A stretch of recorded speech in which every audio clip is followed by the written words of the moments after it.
Good afternoon, everyone. I'm Helen Chasen, the director of the Kreeger Museum, and I'm thrilled to have you all join us here this afternoon for the Artist Talk with Halim Flowers, and Halim will be in conversation with Philippa Hughes.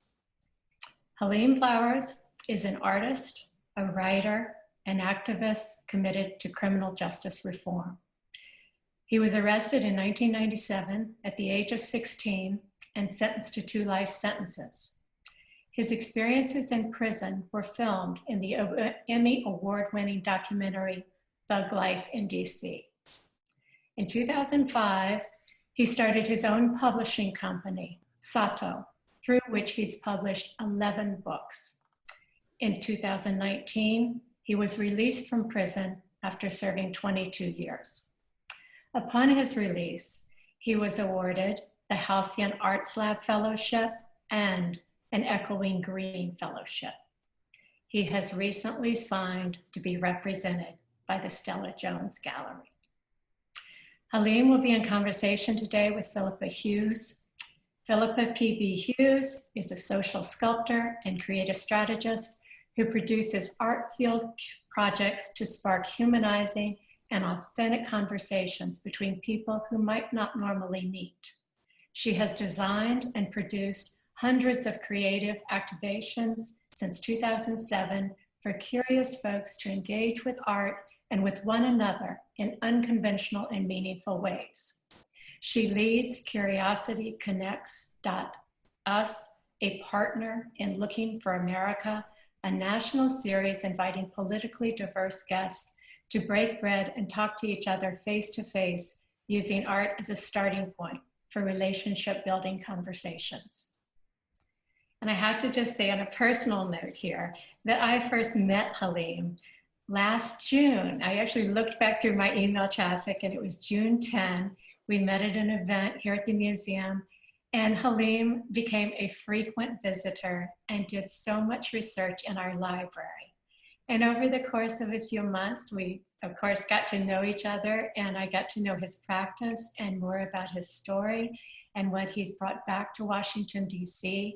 And we then subsequently made the connection with Philippa and her relationship with Halim as well. And so we scheduled this program to take place on the sculpture terrace here at the museum, and it was originally scheduled for May 2. And then COVID got in the way. But I'm just so thrilled that we're all here together now in a slightly different space, but we're all here together. And that's what matters. And so thank you all again for joining us. We're very, very happy and honored to host this program. And I will now turn the conversation over to Halim. So thank you both. Thank you. I'm not going to write poems about people judging people.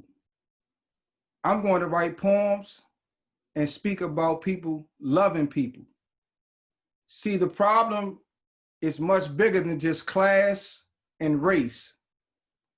It's not a political war, but a spiritual battle between love and hate. If it's going to take a village, then our villages are going to need love. So when they see us, they don't see us as killers and thugs. So when they see us and don't judge. So when they see us with eyes full of love. It's not about conservatives and liberals reaching across the aisle. It's about reaching into our hearts to extend a loving smile. See, these labels are fables that separate us from our truths. We all need to weed the weeds to see the love in our roots. Love is the revolution, and compassion be our bullets.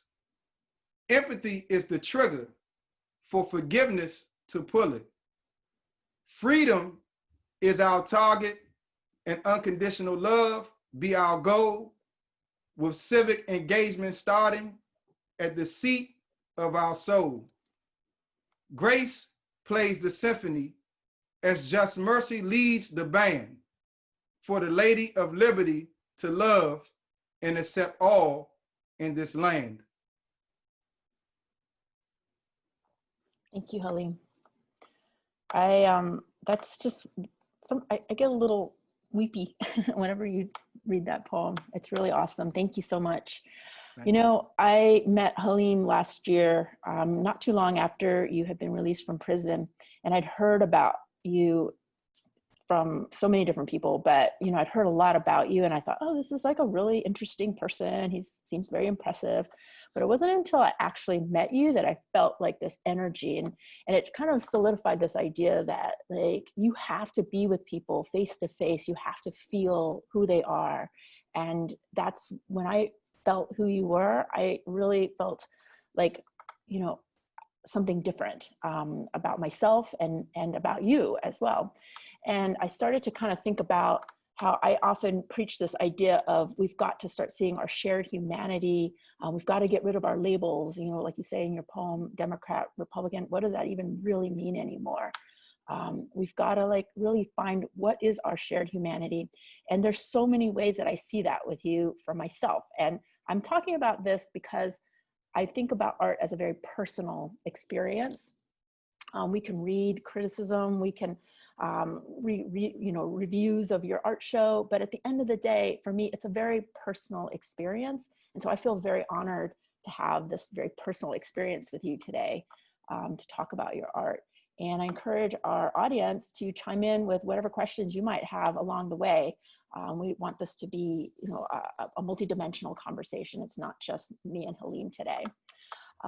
Okay, so let's just kind of dive in with your actual art practice. One of the things that you've talked a lot about is that you're very inspired by Basquiat.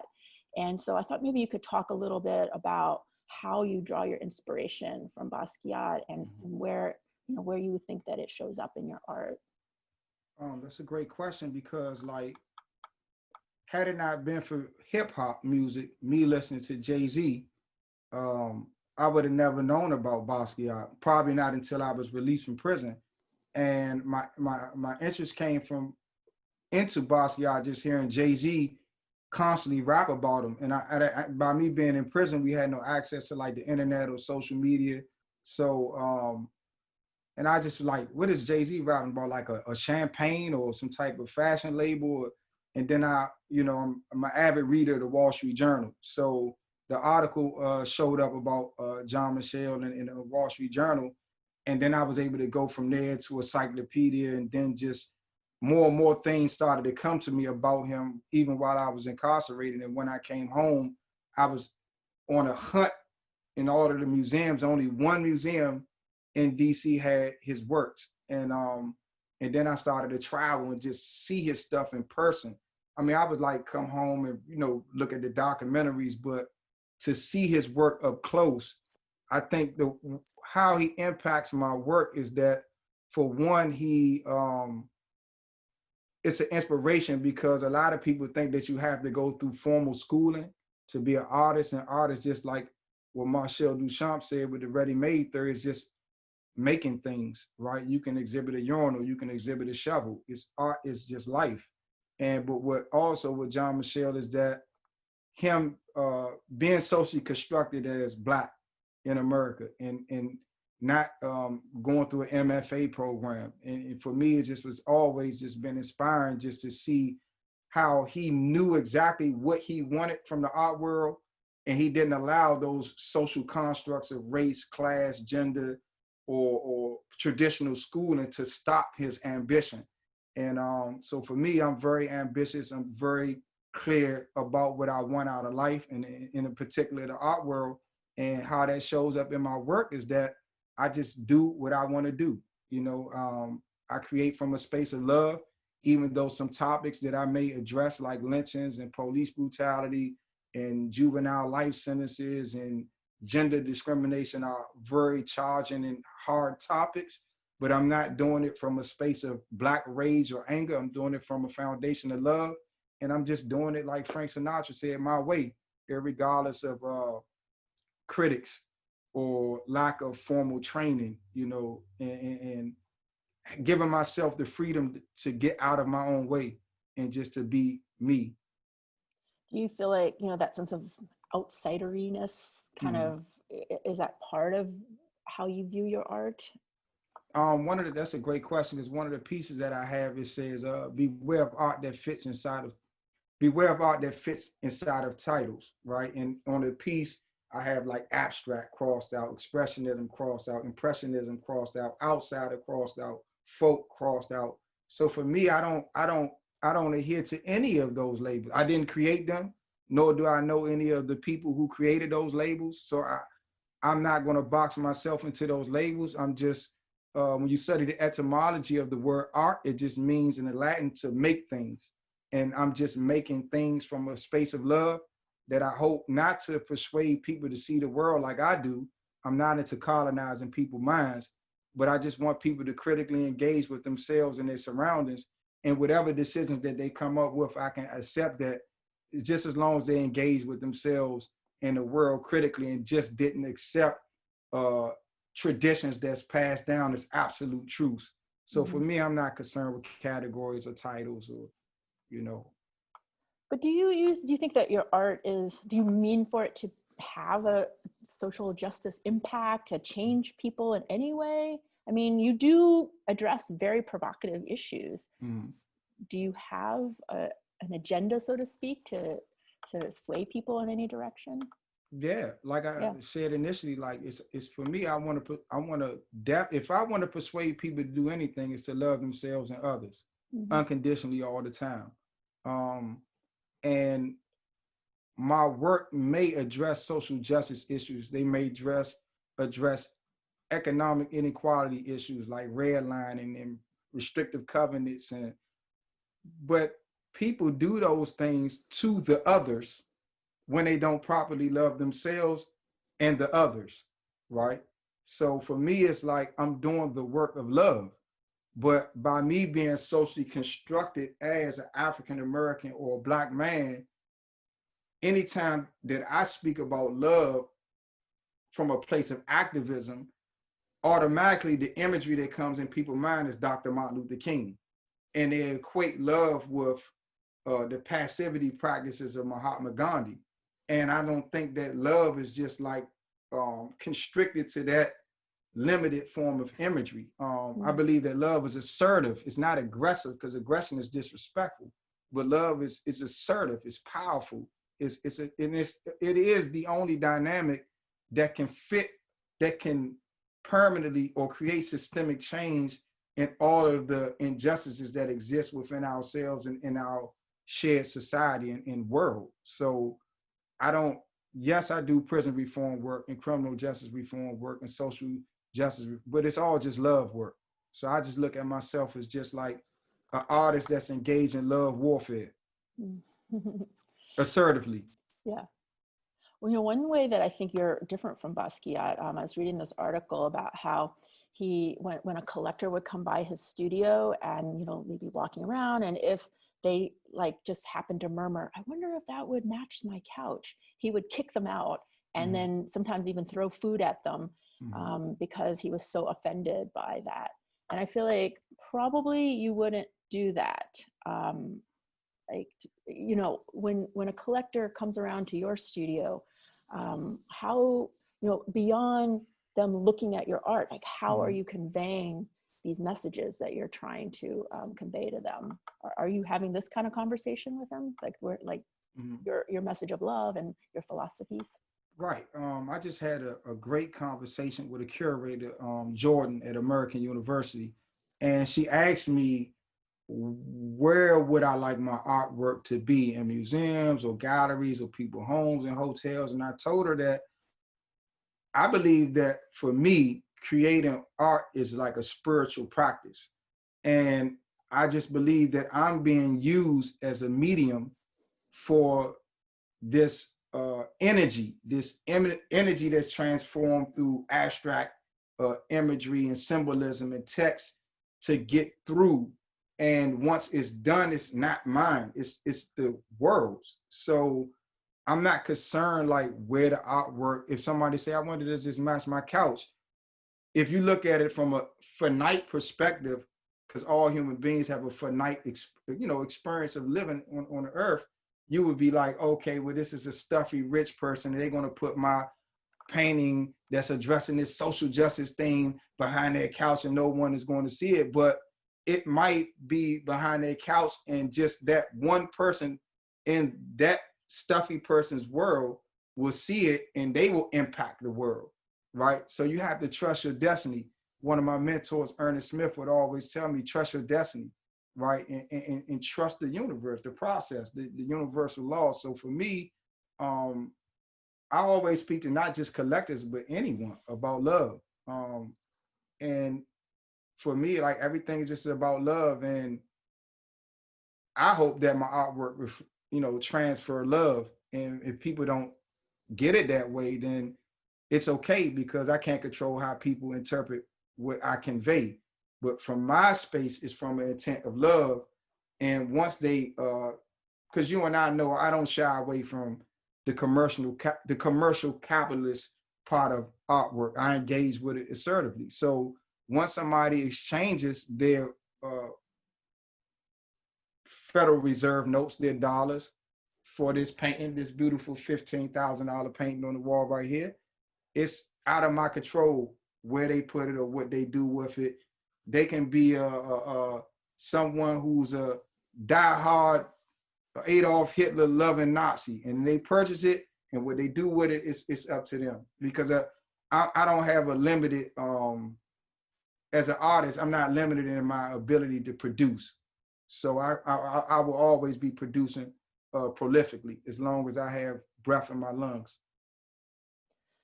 I want to come back to that little capitalism piece in a little bit, but before we move on, in terms of your artistic practice, I mean, you sort of began with poetry, with words, and then we see a lot of words in your work. Can you talk a little bit about the link between poetry and how that became part of your visual art practice? Beautiful. Simple, they say, like a picture is worth 1,000 words. So in prison, I didn't have access to like canvas and paints and oil sticks, and so I had this, as Helen mentioned, I published 11 books, so I had a lot to say. And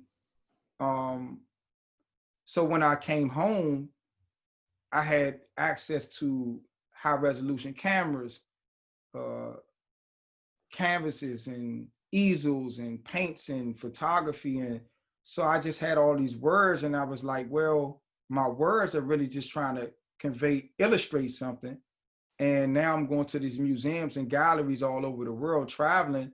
And one of the things, to be honest with you, that really like nudged me towards the art world was, the visual art world, was when I went to a show at a gallery, a local gallery, and it was an opening, and I saw the prices that the stuff was selling for.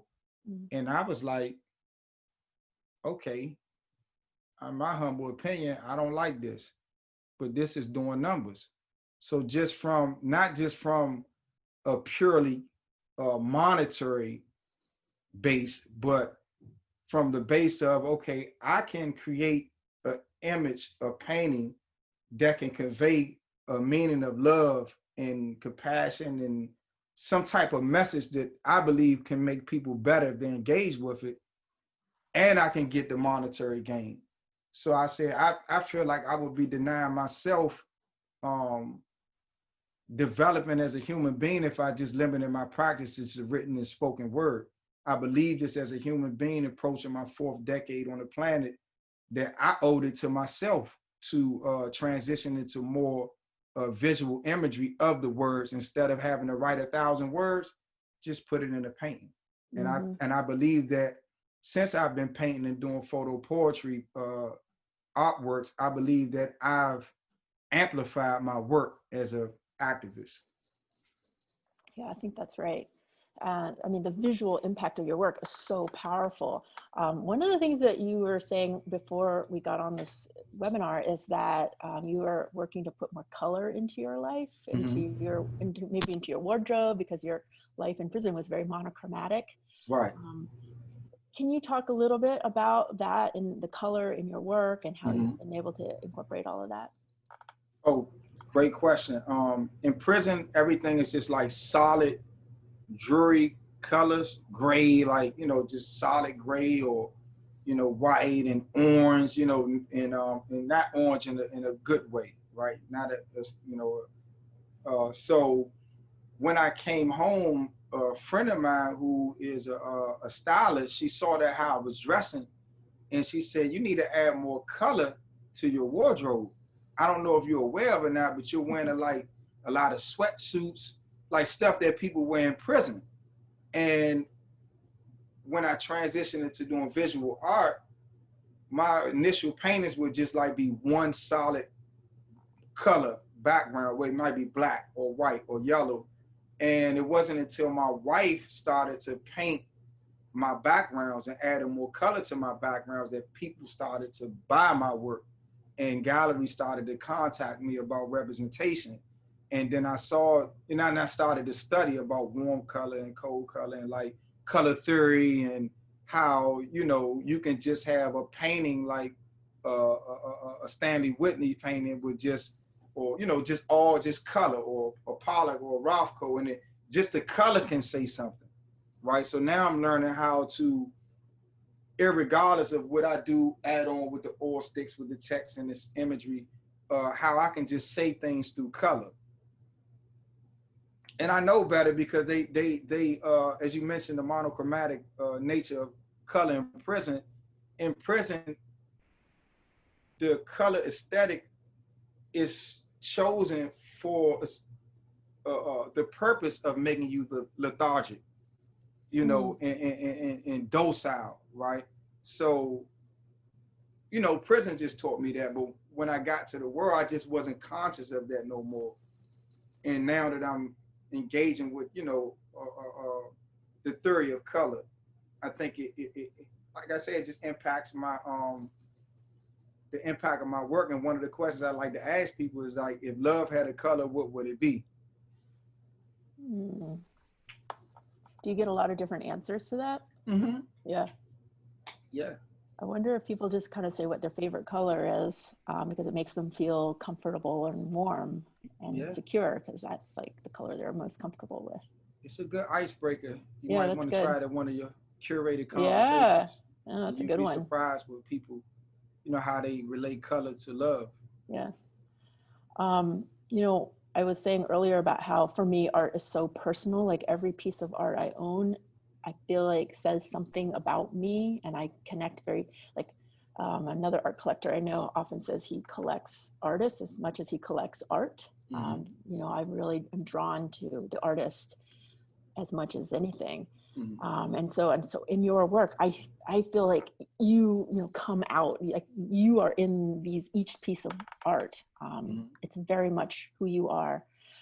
And so I was thinking about how you express yourself in the world. And I think I can't remember if you told me this, or maybe I read this about you, but you know, you are very conscious of like how you dress. Mm-hmm. And you said, I think you said that you're very conscious of your mannerism in different circles, and you're able to like walk in many different worlds. Mm-hmm. And so can you talk a little bit about, you know, your ability to walk in the different worlds? And, you know, the art world does have, art with a capital A world has a certain, you know, aesthetic, Right. physical aesthetic in terms of how we act and dress. Mm-hmm. Anyway, can you talk a little bit about how you navigate all these different worlds? First and foremost, I know that it's a difference between personality and character. I learned that from a book titled The 7 Habits of Highly Effective People. And in the book, he mentions about how we have a culture that's driven more for personality over character. So personality is that, you know, this guy is clean shaven, you know, he has the right Ivy League degrees and the right suits and the right smell and the right smile, but you know, his character, he's a Me Too predator, right? That's his character, right? So for me, understanding that the universal law that we don't attract what we want, but what we are, right? So every day I'm going through those affirmations of love and integrity and honor and respect and compassion, and feeding that into my internal ecosystem. And with that, when I step into external spaces, I know that I'm only going to attract what I am. So if I attract something that I may not agree with on the surface, then I know it's just the universe telling me something about me that I need to, you know, work on, right? And from that perspective, but then from a tangible perspective, like I said, I did a lot of reading of the Wall Street Journal while I was in prison, Capital File magazine, that gave me like a local perspective about what was going on in the local art world and the local upscale world, because I realized that I came home with a global ambition. And I knew that in order for me to do that, one of the books that was important to me was Dale Carnegie books, How to Win Friendships, How to Make Friendships, or something like that. And I didn't want to do it from a personality space. I wanted to do it from a strong base character, and not just like putting on this front to just build social capital to make money. Right? I really wanted to establish genuine loving relationships with people. And so for me, it's like, I moved from that space, and you know, of course, certain settings have a certain set of decorum and things of that nature, and you honor that without sacrificing your individual constitution. But for me, it's just like, before I step in those spaces, it's like checking that I'm genuine and I'm loving and I'm operating with character first. Then the exterior things that I put on is just sometimes just honoring the decorum of a particular situation, and without, like I said, sacrificing my personal values. So, and then I move on that energy. It's spiritual for me. It's spiritual, and everything that I've accomplished is just, I believe that when people engage with me, they can look in my eyes and see that I'm sincere about everything. Even if they disagree with me, they know that I'm sincere, and I'm saying it from a space of love and not hatred and anger and trying to create division, but rather trying to create collective unison, movement, and understanding. And that's important. Yeah.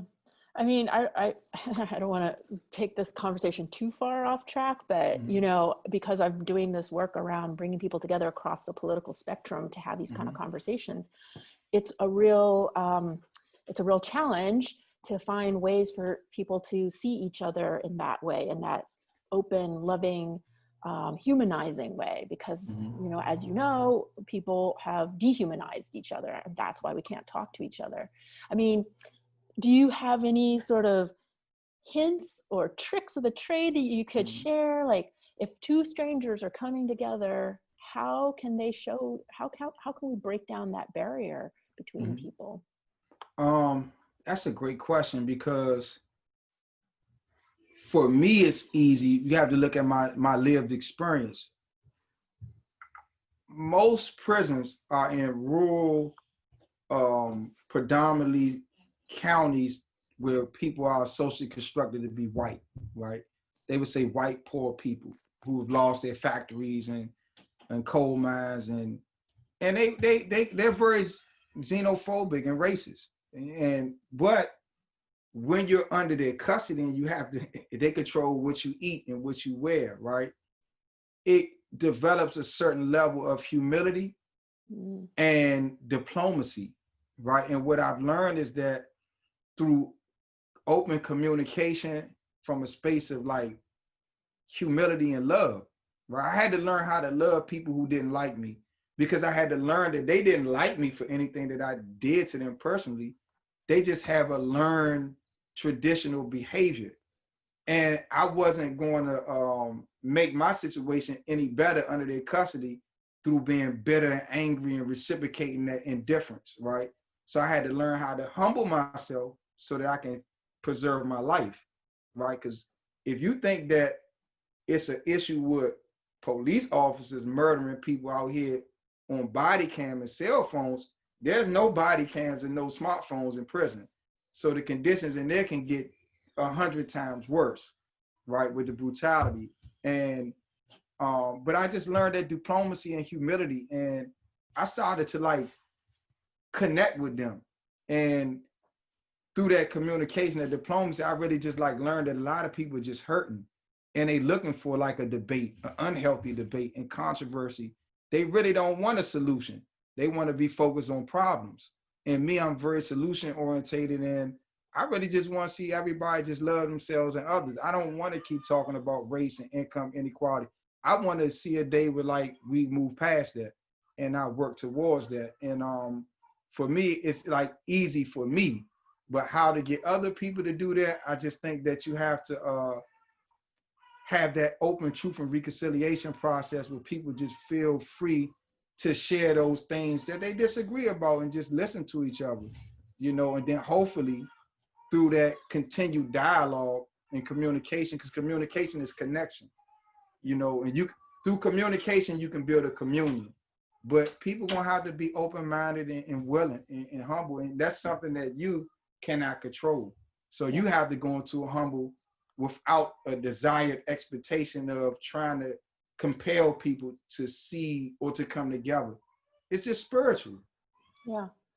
Well, it's tough because, you know, when I tell people that I'm doing this, a lot of times my lefty friends will say, well, why do I have to be the one who always has to be the humble one who always has to do all the outreach? And, you know, I'm like, well, if you're not going to do it, who is going to do it? Like, it has to start with somebody. Right. It's sort of my simplistic answer. Do you have anything to add to that, to kind of encourage people to say, come on? The thing to add to that is that the one who genuinely believes they stand on high ground in morality, they have a duty to reach to come down to those who they believe that don't. So if you're a progressive or you're a conservative, right? You're a liberal or whatever, and you believe that you're right, your views are the best thing for the nation and the country, then you have a duty. You don't have a choice. That's the thing about doing the work of love. Those who do the work of love, we understand that we don't have a choice. You have to do it. So when you see people who are lacking love, then it's an obligation to come down. You know, not in saying that you're up.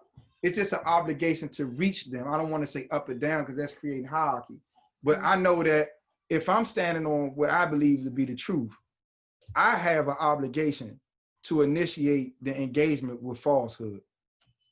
If not, then I'm just going to continue to allow it to persist. And it's an old saying in Islamic culture about those who had knowledge were on the top of the boat and those who didn't were at the bottom. And those at the bottom kept trying to come to them, you know, and they would like ignore them up top.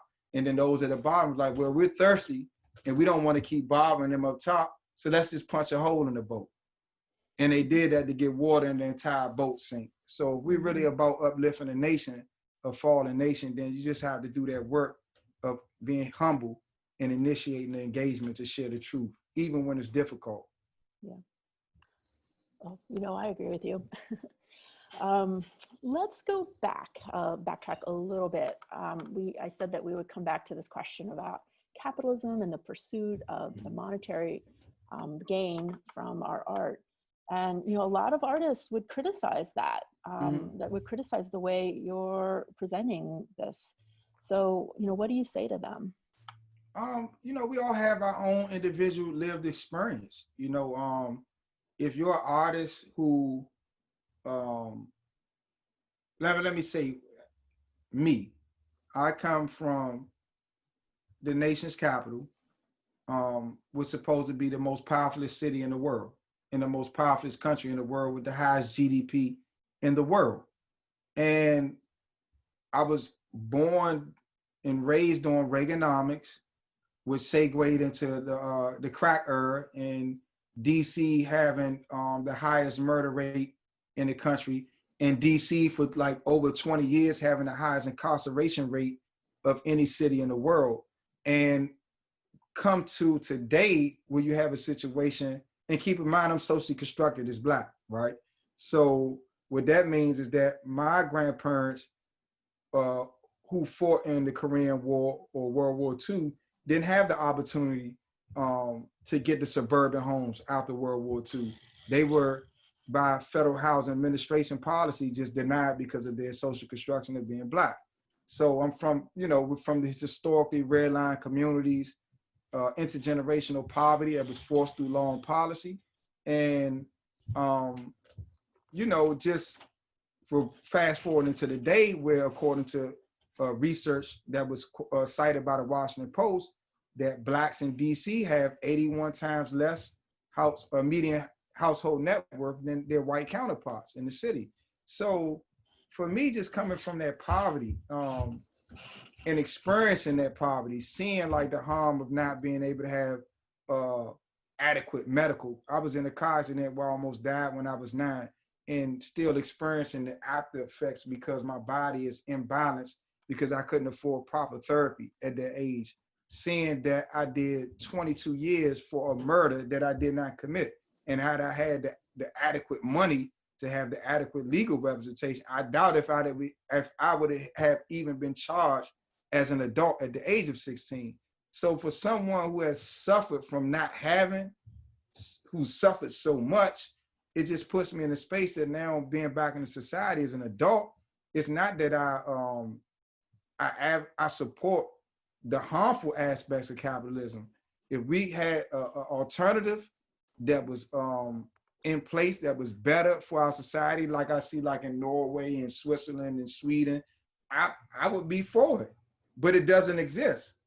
So right now I have to engage with the world with what exists right now in America. And I don't want to be in poverty.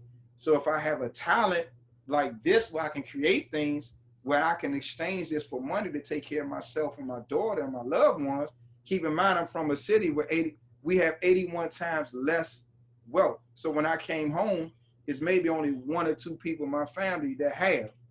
Everybody else have not. And now I've only been home for 17 months and now they asking me for money, right? So now it's like, it's not a pressure, it's a reality that I have to provide for myself and my loved ones in this hyper-capitalist society, in this cosmopolitan, hyper-gentrified city of Washington, D.C. So if I can create things and exchange these things for monetary value to be able to support myself after 22 years in prison, I'm going to do it assertively. And, you know, artists who might not have my experience or who might have my experience and disagree with that, it's okay, you know, because we all have our own opinion and lived experience. But as long as we have this the system as it exists today, then for me, I'm going to try to create the biggest canvases in the world and sell them for the highest prices that I can, because I believe when people like me who have money, who send money to people in prison, who want to build an art foundation in DC, not like Duke Ellington to teach people the creative process of art, but the business side of art, then we won't have our Basquiats being exploited by galleries and collectors and curators who are racist and unethical and immoral. They will come into the art world with their talents, knowing the business side of it and being able to use their creativity to build generational wealth. As Basquiat Estate is able to use his creativity to keep their family afloat, I can do that, and I want to teach that for the young emerging artists who come from historically redlined and impoverished communities, so that they don't see that the only way that they can escape poverty is committing crime or going to college when they don't want to go to college to work for somebody. And when we live in a situation in America, according to the Wall Street Journal, that blacks who have an Ivy League MBA still make 30 to 40% less than whites who have the same degree from an Ivy League institution. So I'm all about just using the creativity for the social impact, and also for artists to take, you know, control over the business side and use their creativity not to just impact the world in a social and economic, a social way, but also to build generational wealth, because these are alternative wealth assets, and it's collectors who are collateralizing their loans, collateralizing their collections to get billions of dollars worth of loans. According to the art market report by Art Basel, it's $21 to $24 billion worth of outstanding loans on art collections. No, I hope I didn't say too much. No, but we have a couple questions, but I want to just quickly ask you, like, what are you setting up a foundation, or how are you helping young artists learn about the business? Is that something that you're actually working on right now? Well, right now I don't have a physical space set up, but what I do right now is on Instagram, I have a series of videos called art on the easel and also the art of the hustle. And the art on the easel is like breaking down the historical, breaking down each artwork. But then the art of the hustle is talking about the business side of the art world. Like, what does it mean to get gallery representation, and how you want to be able to get the best deal for you as an artist and not get exploited by the gallery, right? And going into negotiations with representations. Like, I was blessed to have legal representation, great legal representation. And I knew what type of deal I wanted. I knew that, and I know where I want galleries at.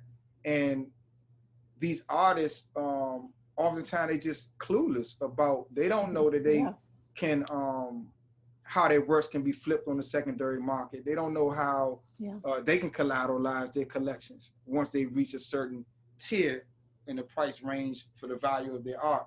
And they don't have no idea about how art is an alternative wealth asset that is used, is invested in just as much as people invest in stocks and bonds and other forms of collectibles. So right now I just use like social media to engage with that, and I do a lot of like talks and things of that nature. But my plan is to have a team of investors to acquire a building space for me and to set this up where though I can just start teaching people about the business side. I'll let Duke Ellington have the creative side, because I talk, when the house here on Oslab is right down the street from Duke Ellington. And every young person I talked to that went to Duke Ellington told me that they didn't teach them nothing about the business side. So and then every person that I met at the house here on fellowship who had an MFA told me that they taught them nothing about the business side. So these art institutions are training artists to be exploited by the art world. Yeah, I think that's and I want to break that cycle. I think you should. Speaking of representation, one of our listeners is a big fan of the Stella Jones Gallery and wants to know how you chose that gallery to represent you. Beautiful. First of all, just a shout out to my manager, Elise Ho. She contacted Stella Jones on my behalf. And once I learned about Stella Jones, you know, for me, I'm all for the woman. You know, I'll make no qualms about that. I'm not a feminist because I don't like to box myself into titles. Because if I say I'm a feminist, then it's like, oh, you can't say this and be a feminist. So I'm not against feminists. I'm not a feminist because I don't want to box myself in the title. But I make no qualms about advocating for women. And Stella Jones is woman owned and is Black owned.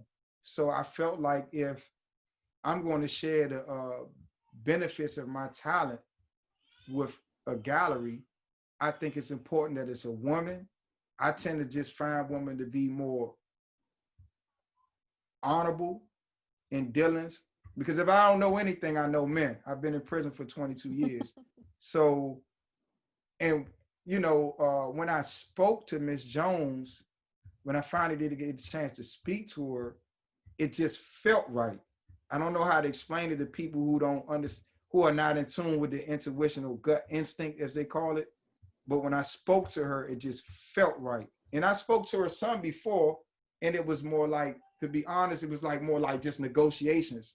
But when I spoke to Mama Jones, it just felt right. And I didn't even like utilize much my art network to ask about Stella Jones. I just felt right. And then my wife said it felt right to her. And it just was a matter of just working out the best deal for both of us to create that win-win situation where we can both, both benefit. Because Miss Jones, what I love about what she understands her legacy. And it's not just about making money. It's about the art gallery being a space for the community, right? So I want to be a part of that legacy and informing the community of New Orleans and the world. Yeah, because I mean, art galleries are so often these sort of rarefied spaces that sometimes people are afraid to go into galleries because they don't know what right questions to ask, or they might, get looked down upon. And so I think it's so important to create art spaces that say, come in here and you can ask any question. It doesn't Right. always feel that way. Right. And by the way, audience, don't forget, you can ask questions at any time, and I'll convey them to Halim. You know, I was thinking about intuition. You know, your work does seem very intuitive. Do you think that intuition plays out in your work as well? For me, I never like sketch. I never sketch. I just may say, like, I was watching a talk where it was an interview on YouTube. It was at the Art Basel. I forgot the guy name. He's real famous in the art world, Halls Albright, something like that. And somehow David Walker's Appeal, that pamphlet came up. And I said, oh, I've read that pamphlet before about, you know, him advocating for armed rebellion against slavery. And I knew that that was going to end up in my piece. But taking that pamphlet and morphosizing it to a visual person, that didn't come until I got to the oil sticks. So for me, it's just like, it's a very spiritual process. A lot of times, like, because I want to go back and say, this is like, keep in mind, I'm an African in America. So for so long, my ancestors were forbidden to be able to read and write, right? In America. It was just the law that slaves couldn't read or write.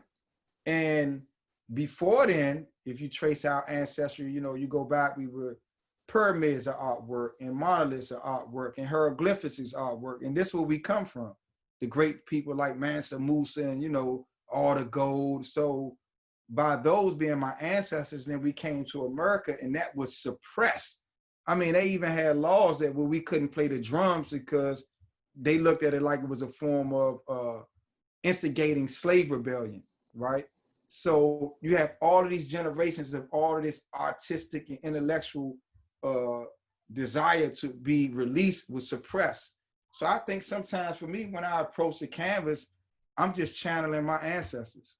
You know, they're painting through me. I'm giving life to their fears and hopes and dreams and ambitions and love. Yeah, I like that. Anne is in our audience, and she asks whether you still live in DC. And I'll just add, you know, how much does DC influence your work and your environment? I'm still located in Washington, DC. DC, how much does it influence my work? I mean, like, it influences my work because, like, one of my hobbies is studying economics, right? And banking and finance. And a piece that I just did recently, The War of the Worlds, where I kind of like created image. I took like economic terms and made them into like these monsters like fiat currency and The Wealth of Nations and Das Kapital by Karl Marx. And it's like these things that like they fighting against each other. And the WTO and the GATT is, you know, it's just like the, you know, the referee in between. So how DC influences my work, like DC is the federal capital of politics and military and the Federal Reserve with the banking, and a lot of the inequalities come through there. And a lot of the brutalities that I paint about and talk about have their legislative origins here, right? And DC being uniquely situated that we are a federal territory and we pay more in taxes than I think it was like 7 states do, but we don't have that representation. So it's just so many different ways how DC can influence my work. And just the crude economy of DC, like going through what it's going through with gentrification right now, you know, and my thoughts about that, because I'm not all the way against it. As some people think, well, you're Black, then you hate gentrification. No, I like the development of the infrastructure. I wish I lived in DC that had an MGM and Nationals Park and all that, but the inequalities that gentrification produces that harms, you know, law-abiding working class citizens, I think is wrong. So it's just so many ways that DC influenced my work in that way, you know, because DC is such a it's such a well, a lot of people don't know DC is such a racially segregated city, and it's sickening to see how it plays out because it gives off this air as if it's progressive, but it's some of the most racist, inhumane people that you can ever encounter in your world. Progressive people in Washington D.C. And I think a lot of times you see in my work, I'm very critical of progressives and Democrats because historically as African Americans, we have given out blind allegiance to the Democratic Party only to be failed, you know, over and over again, which segues into me like having no enthusiasm about the Biden-Harris ticket or the Trump-Pence ticket. My current political thing right now is no reparations, no vote. Yeah, I was. It's hard to drum up a lot of enthusiasm right now. You know, okay, I was going to ask you another question, but let me go back to Anne also wants to know where your work can be viewed in DC. Is there anywhere she can go see that right now? My studio is at the house here on Outsideriness. Yeah. So anyone want to set up a studio visit with me at the house here on Outsideriness. Yeah. And Irene asks, what was your point of awakening? Was it a book you read in prison, a mentor you met? You talk a lot about mentors. It was like a lot of different things. Like one book I read was Solidarity Brothers, written by a prisoner named George Jackson. He wrote it like in the early 70s, just saying how he came to prison at the age of 18 and developed himself as a human being to where as though his intellectual prowess was just celebrated throughout the world from prison. That gave me that impetus to develop myself and to have the confidence that I can have ideas and creativity that would be acknowledged and embraced by the world as well. But then I had like just other things, like it might be a movie. It's a martial arts movie called Hero with Jet Li. And the movie just was about love and forgiveness and compassion and getting to the point where the fight is no fight. The highest level of, you know, power is being peaceful.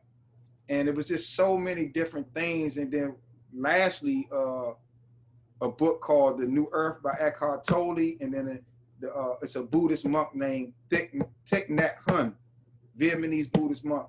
His writings and teachings impacted my life drastically. Who in the real world, like in DC or people that you've come across, who have been your influences? Oh, my mother, my wife, you, Kate Goodall, Dr. Kuno, Samantha Abrams, Gloria Nadewin, I might mispronounce her name, Sheldon Scott, Christian Adair. Just so many different people have poured into me and, you know, and have nurtured me. And that's how I was able to accelerate so fast. And I just want to give that back. It's a young person in DC right now who don't have access to the House on Oxlab Fellowship and you and Sheldon, but they're far more talented than me. And that Basiat, whether it's a male or a female, may die off because we don't invest into them. And it's because they don't know about us. So I want to remove that barrier. That it's like an invisible wall in DC that separates the have from the have-nots. And even in the art world, and I want people to know about the Kreeger, you know, and access it. Like when I met Helen, I just asked her, "Can I study here?" And she was like, "Yeah." And I went to the library and I studied. You know, I worked on my craft. Yeah. You know, that kind of makes me think about how it does take a village, so to speak. I mean, I know a lot of what I've been able to do is because I had so much support, and I feel very lucky and grateful that so many people believed in me. And so, you know, it is incumbent on people like us who have that to give it back out, because there are others who are never going to have that access. Right. unless we help, unless we give it to them, unless Right. we show it to them. And it's not like we create like beggars. Like they have talent. Yeah, It's yeah. like for me, I received a grant from the Art for Justice Fund, and that gave me the capital to be able to buy all of the expensive golden paints and all of this stuff that I need to make these type of works. But I've taken that grant and multiplied it, right? Like it says in the Bible in Matthew 25 about taking the talents and making more talents. So, and there's other people that can do that. They just need the capital investment, not just monetary capital, but just human social capital, love capital, you know, care capital. Some people just need somebody to tell them they love them. That's why they out here shooting up 20 people at the cookout, is because they don't feel love. And they feel hopeless. Yeah, I think that we don't And that give, talent ends up just withering away for decades in prison. yeah. And it takes away from the wealth of the nation. We lose that great human resource. Because just think, if I never would have came home, it would be no Stella Jones. It would be me not talking to the Kreeger. You know, I would just still be in prison with all of that talent. Yeah. And I think we don't give enough importance to social capital and cultural capital. We often think about capital in terms of in terms of financial capital. Right. And so I think, you know, I don't have a lot of money, but I have other things that I can share, other kinds of capital that I can share. Right. So I think that's important to note. I have so many questions for you, Halim. Like I could talk to you for another couple hours, but we do kind of have to wrap it up a little bit, unfortunately. And so I think it would be great if we could end with poetry just as we began.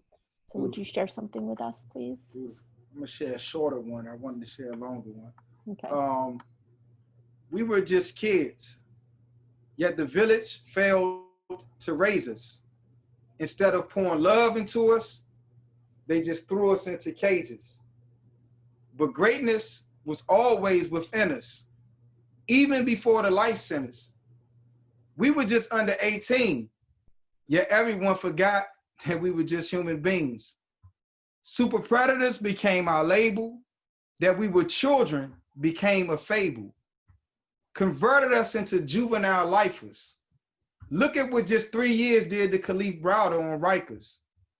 Yet we served decades and still remained whole, with the power of love igniting our soul. We just wanted society to accept us with open arms. Give us a second chance to bring love and not harm. From lockdown to Georgetown, we just needed someone to believe that justice also encompasses mercy and redemption is possible for all to achieve.